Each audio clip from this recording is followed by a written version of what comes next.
Hello, everybody. This is the Chocolate News Podcast. I'm your co-host, John Alexander Reese. And I'm your co-host, Andria Carter. And if you did not know, the Cincinnati Herald has been around since 1955 and is the leading African American owned newspaper in the greater Cincinnati area and Northern Kentucky area. How's it going, Andrea? It's going fine, John. I'm loving this little hint of spring break that we're having before the cold weather comes back. So, I'm enjoying it as much as possible. Yeah, me too. Me too. It'd be nice to go out and actually do some outside stuff without, freezing to death. That's nice. Oh yeah, I mean I'm sure your dog is loving it. A Oh little cold yeah. air, just run Oh around. yeah, biting fences. Yeah, it's great. By the way, folks, if there anyone out there listening to this podcast, if they got any tips on how to keep dog from biting fences, greatly appreciate it. I didn't know wood was a food group for dogs, but okay. Oh, I still love her though. She's a little frustrating, but I still love her. I love her with all my heart. well, the Um, dogs of the world are our children now, so you got to yeah, go with the good and the bad and all the yeah, little antics. So. that's true. Uh, so Andrea, what's the chocolate news of the week? Well, I'm going to start off with a couple of food for thought, just things to think about. One, the mother of the young man in Michigan, she was found guilty of manslaughter charges for buying a gun for her son who committed that mass murder Hmm. at the school shooting. Her husband still has to go through his court case. I'm just going to briefly mention it because there's more to come on it. But I have heard from a number of people that legal entities around the country are taking a look at what's happening with this case because a parent is being held accountable for a child's action. Now, mind you, that they bought the gun for the child and they were aware of his medical issues and they should not have bought the gun for him. But the fact is, they're holding the parents responsible for their actions. People are looking at this. And so, anyone who has a child who is caught up in the legal system, they need to be mindful of what the further ramifications of parents might be down the road. They might pay a fine or they might go to jail themselves for their actions of not controlling their children because people are getting fed up. So that's one food of thought. The other food of thought is two things that occurred last night. Nikki Haley lost the Las Vegas primary. And I just want to know, how do you lose to none of the above? How does one do that? I mean, she's the only person on the ballot and she lost to none of the above. How embarrassing is that? Yeah, Um, it's pretty embarrassing, I have to say. I just find it interesting. And then the other food for thought is think about who's representing you and leading you because the Republicans have been negotiating in the Senate for 3 months on an immigration bill. Then they torpedoed their own bill so that candidate Trump can campaign on the immigration issue on how we're not resolving the issue when they could have done it now and taken care of it. So, food for thought, just give people a little tidbit to think. But moving on, it is February and it is Black History Month. And AMC theaters are offering $5 tickets to a variety of movies during the month of February to enjoy for Black History Month. So the week of February 2nd, which is past, I won't mention that, but the week of February 9th, well, no, I take that back. This is the week of February 2nd. Yeah. The Equalizer 3, you can go and get $5 tickets to see that. Next week of February 9th, will be Spider-Man Across the Spider-Verse. The week of February 16th, which also includes the week of Lent, The Color Purple, if you haven't seen it yet. And then the final week of February will be the movie Soul, which came out in 2020. You'll be able to see it for $5, which I think is fantastic. What a fun way to celebrate Black History Month with $5 movie tickets. Just think you can spend more on the popcorn than you can on your movie ticket for once. Woo-hoo! Yeah. I would say another food for thought is the appeals court came ruled yesterday in DC that Donald Trump can face a trial on charges that he plotted to overturn the results of the 2020 election, rejecting the former president's claim that he is immune from prosecution. He is going to appeal the ruling to the Supreme Court. Ironically, the Supreme Court is going to hear oral arguments at 10 a.m. on Thursday regarding the 14th Amendment of whether or not he's eligible, should be removed from a state's ballot. And so what's going to be unique, because this is such a historic moment of this argument, the Supreme Court is going to allow the oral arguments to be streamed so everyone can listen in on this discussion, so to speak, and hear them ask questions and things like that. So that's going to be very, very historic surrounding 45. That's all I'm going to say about that, because there's more to come of the continuing saga of Trump versus democracy. Let's talk about the Grammys. Yes, let's. Did you watch the Grammys? Did you see some of the performances? I saw parts of it. I'm not really big into music as much as movies, but I've watched a couple clips like, on YouTube and everything. Well, I missed the fashion parade, so I can't talk about the fashion this time on the red carpet, though I heard there are a few doozies. I think the two most talked about moments that I've heard from people is Tracy Chapman mm, appearing in Fast Car, which one of my favorite songs, and two, Celine Dion coming out on stage and awarding Taylor Swift Album of the Year, fourth time in a row for Taylor Swift. So that was a wonderful moment to see her, even though amidst her medical challenges. right. I think the most dramatic moments of the Grammys was one, the rapper Killer Mike, after he won 3 Grammys, woohooing up on stage. He walks off stage, goes through the press corps, does his interviews, and then he's arrested for assaulting a security guard and taken away from the Grammys. Wow. Talk about a moment.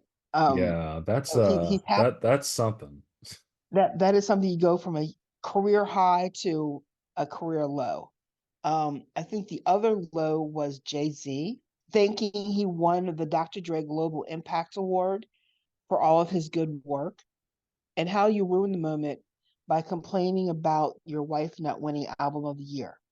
Yeah, I don't Even though I don't get that. I don't get it either, even though Beyonce has won over what, 32 32 Grammys, Grammys. She's the artist who's won the most Grammys. and she hasn't won Album of the Year. Yeah, she hasn't won Album of the Year. Now, to be fair though, I I don't know if she's won. I know she's been nominated multiple times for album and record and song of the year. She's might have won a record or song of the year at one time, but I'm not quite sure. But it's like, this reminds me of like you going to your birthday party and not having enough cake and ice cream.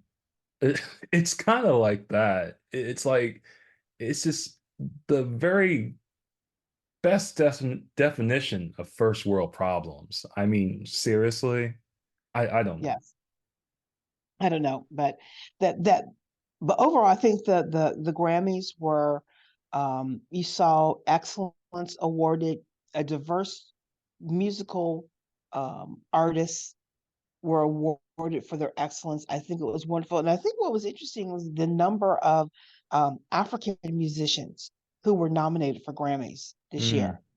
I yeah. thought that was interesting, because that is the fastest growing segment in the music world right now, is music from Africa. So that's the reason why they won a spot in this show for their segments for their awards. So I think that was great. I do want to say also congratulations to Marvin Lewis. He finally got a job back in the NFL instead of just being a consultant. Okay. He is now going to be the assistant head coach to the Las Vegas Raiders. So we'll be seeing him standing on the sidelines in the next football season. So congratulations to Marvin. Okay. He's been out in the wilderness long enough. Somebody actually said, "Okay, we'll hire you." Um, so There's that. Sad note, here in Cincinnati over the weekend, 12 juveniles were arrested for those attacks on downtown. Now, you are people are should be aware of the ongoing outreach that's going on by various community groups.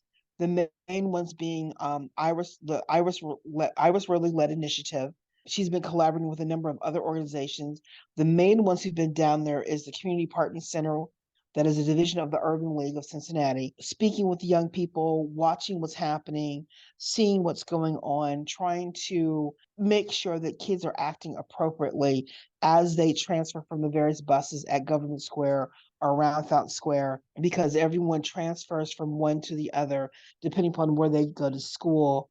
And it seems that the Government Square is known as the club, and they know that they can come down there and hang out, and boys can meet girls, and and meet whoever and things like that. But there are some other stuff going on as well that we are looking at and watching.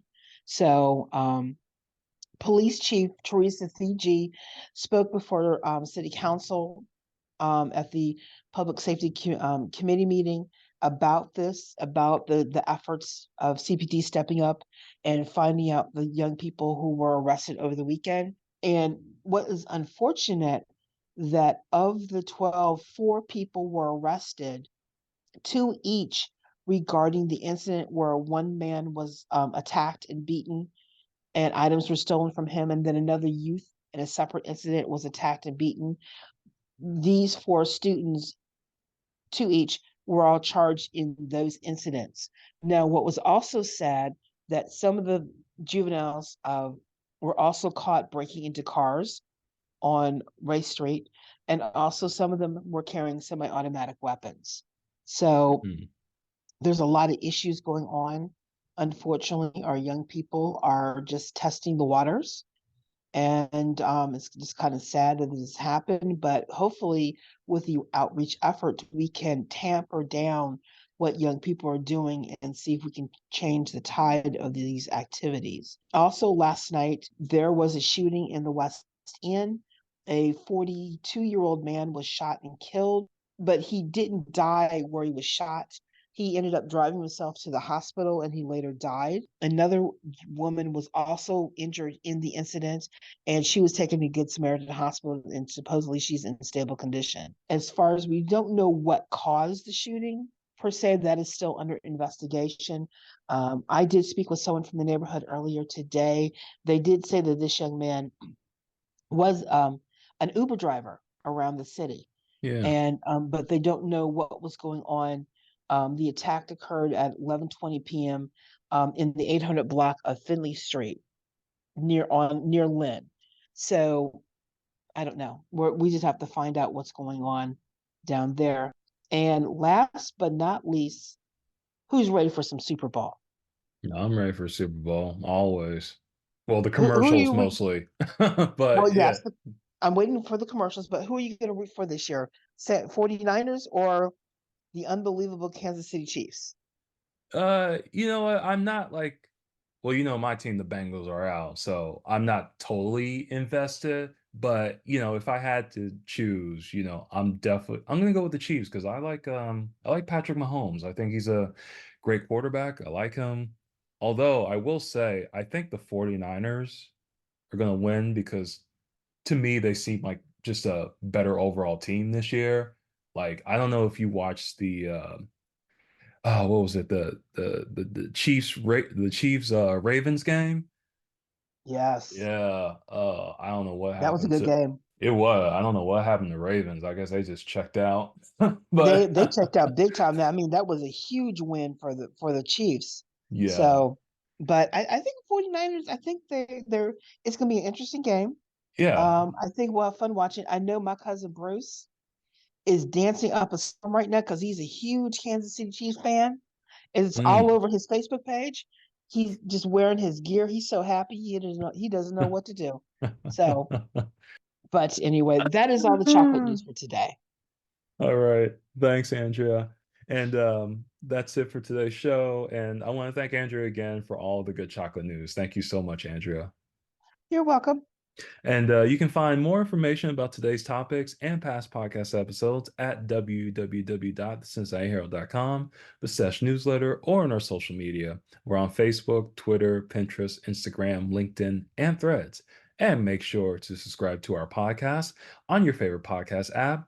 Our podcast is on Apple Podcasts, Spotify, TuneIn Radio, Amazon, YouTube, and Google Podcasts. Oh, and before I forget, over the past couple weeks, we had guests on for this film that's coming out, The Private Eye. We had one of the co-producers on here. We had one of the actors, Jay Reeves, on here promoting the film. Well, anyway, The Private Eye is coming out this Friday, February the 9th, in theaters nationwide. And I got the chance to see a screening of the film on Saturday. It's quite a good film, so I would definitely check it out. I enjoy the film very much.